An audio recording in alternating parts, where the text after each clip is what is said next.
Hey guys, this is OddOneGaming. This is going to be another Godforge video. In today's video, I want to talk about the stats, all the information that you see over here, because some of these things might not be as obvious, and I just want to make sure that everybody's going to be aware what these stats exactly mean, because like I mentioned, some might not be as obvious, plus I'm going to show you something that you might have not known.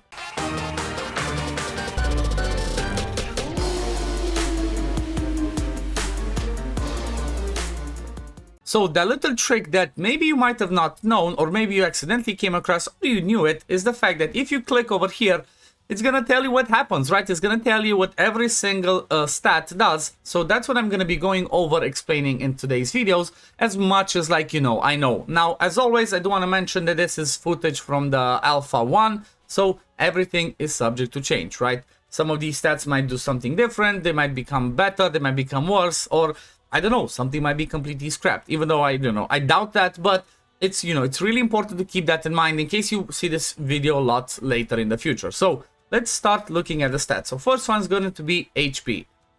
When your hero's HP is depleted, they will be defeated in battle. More health increases your ability to survive in battle. So this one is pretty straightforward. The more HP you have, the better you're going to survive. And this is kind of like, one of the main survivability stats that you can get.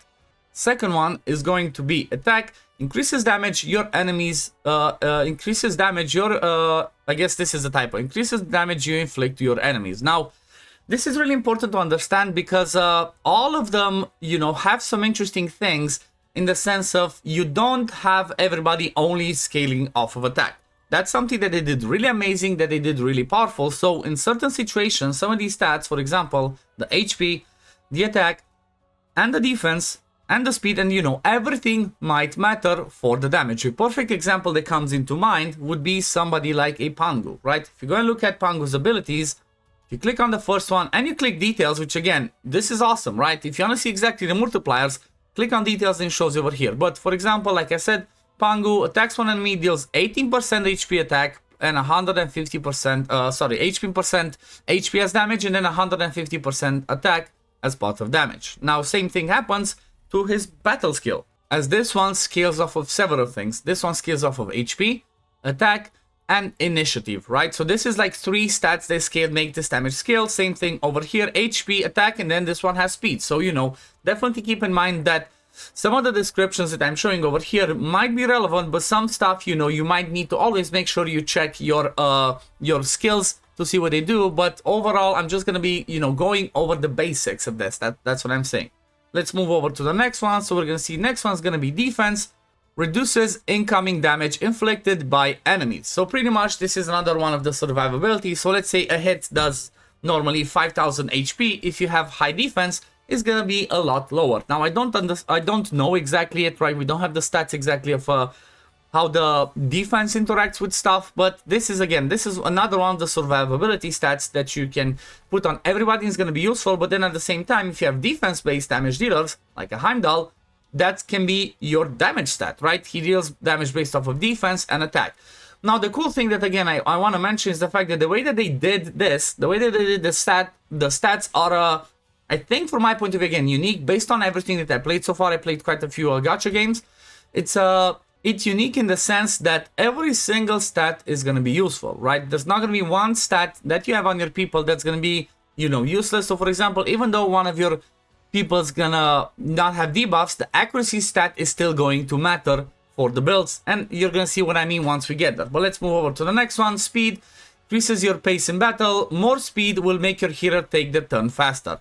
So this one means that obviously the more speed you have, the more often you go and the faster you go. I do believe that if for example, if you have such high speed that you kind of like, let's say you have 250 speed and the enemy has 100, you do go twice, right? You can overlap them. I think they stack like that. Again, not 100% sure. Again, this might be subject to change, but speed is going to be important because, again, the more you go and the faster you go, the better.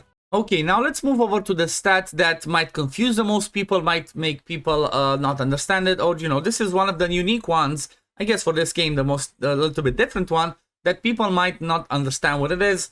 Your initial thought would be that this is intelligence. That's how you kind of like thought about it, that's how you kind of look, but it's not. we click on it, it says this one is going to be initiative. What this one does is it affects your divinity, which is your ultimate, right? So initiative increases the amount of divinity generated by your hero in battle, which is required to use your ultimate.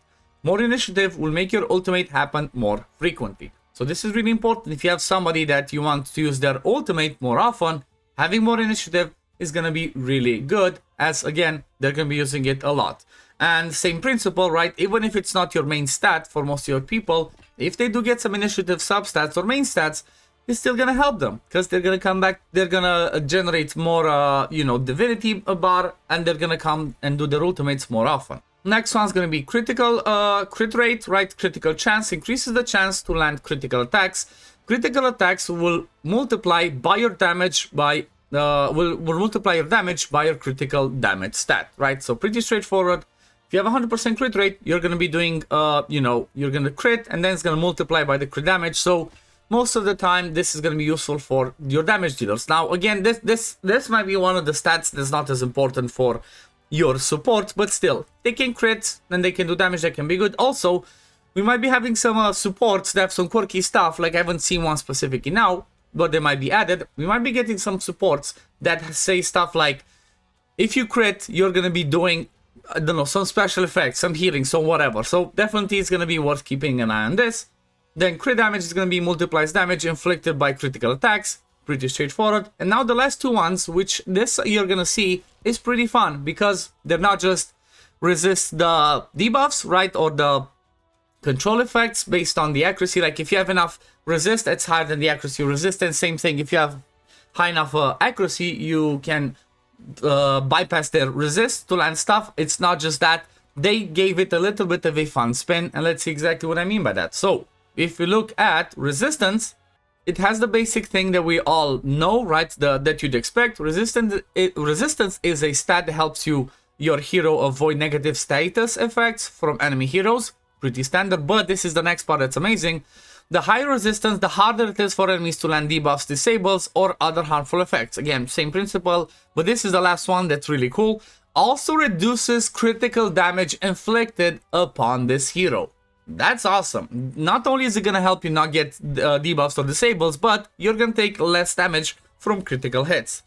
So not only is the resistance the counter to the accuracy, but also counter to high crit damage teams, right? So this is a really cool thing that they did, and you know what? I'm really happy that they did it. It's different, right? It gives a new meaning to this stat. So even though you might have this on the damage dealer, it might mean that, you know what, your damage dealer, if they get critically hit, it's gonna help them take a little bit less damage. So it's gonna be a useful stat, even if you might have it in the substats.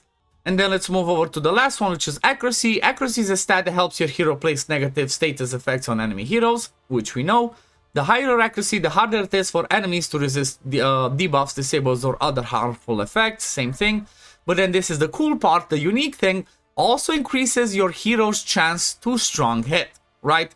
This is really cool. Strong hit means you're going to be doing more damage. So this is really fun, right? Like, I really like the idea of getting some extra benefit to resistance, giving some extra benefit to accuracy, and also, you know, having this unique stat of initiative that pretty much boosts the way that your ultimate works.